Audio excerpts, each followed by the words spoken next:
One of the hardest things to accept in life is the unfairness of life. Occasionally you'll hear people say something like, "It's not fair." Maybe you said that when you were younger, as something happened to you that disappointed you, and it's like, it's not fair. And that's how we respond to disappointing situations. Well, we're in day 2 of this 31-day teenage devotion that is really applicable to anyone, and I want to talk about unfairness.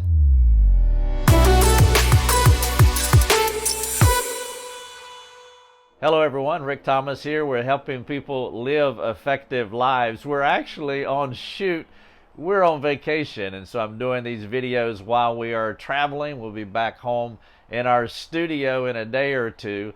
But I want to do the second video in this series, and I want to talk about this idea of unfairness. There are a few individuals that have not come to terms with this idea of life not being fair.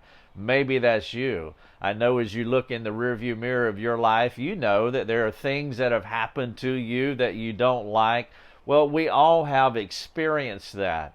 And there are some people who have just not yet come to terms with how, honestly, life is not supposed to be fair. Since Adam fell in the Garden of Eden, life has been full of complicatedness and unfairness. Adam's fall set in motion a world that the Lord did not design. He brought death into our neighborhood.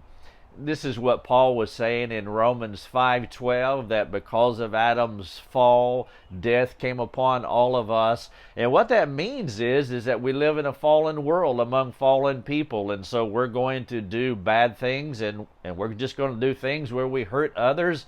And I'm sure that you have been the recipient of the unfairness that has happened in our world. Things just won't be fair until Jesus returns. Imperfect people do imperfect things, and we really do have to come to terms with this idea. Everyone is born bad. We're all totally depraved. We do bad things. Without exception, we take turns saying things that are hurtful, doing things that are hurtful. It is the way that life is. I don't want to minimize what has happened to you. I don't want to say that it doesn't matter. I am not condoning the unfairness that is in our world. But I wouldn't say I like things how they are. But you must know that life cannot be any other way. To think otherwise, well, it's analogous to walking through a car wash expecting not to get wet. You're going to get wet. Life is going to be unfair. And so here's the key idea. How you respond to your disappointments will make all of the difference in the world. To sin in response to unfairness, guess what? It only perpetuates more sin, more problems, more complicatedness. Turning your other cheek, Jesus said that. Peter said that we need to entrust ourselves to him who judges justly. That is in 1 Peter chapter 2. And so as you experience the unfairness in your world, you really have to entrust yourself to the Lord, because he can make things right even in imperfect conditions. The more you practice a godly response when things go wrong, the more you will be able to rise above the unfairness of life. And so in this video, we're talking about unfairness. I have 2 questions for you. Question number 1, does your life reflect a what's in it for me kind of attitude, or how can I serve other people? Those are our 2 options. We can either look at life for what is in it for me, what you should be doing for me, and if that's how you think, you're probably going to spend a lot of time thinking about how unfair life is. Or you can spend your days thinking about how you can serve another person even in spite of you not having a life maybe exactly the way that you want it.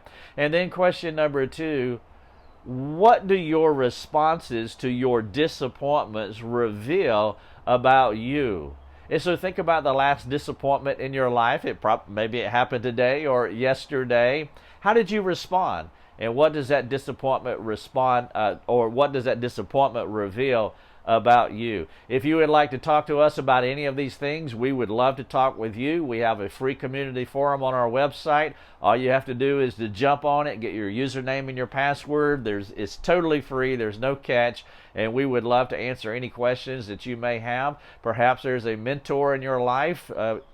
I would appeal to you to talk to that person and just talk about this idea of unfairness. If you like these videos, if you would, just hit the subscribe button at the top. And also, if you want to read this entire devotional series, well, it's linked here in the description of the video. Thank you so much for watching.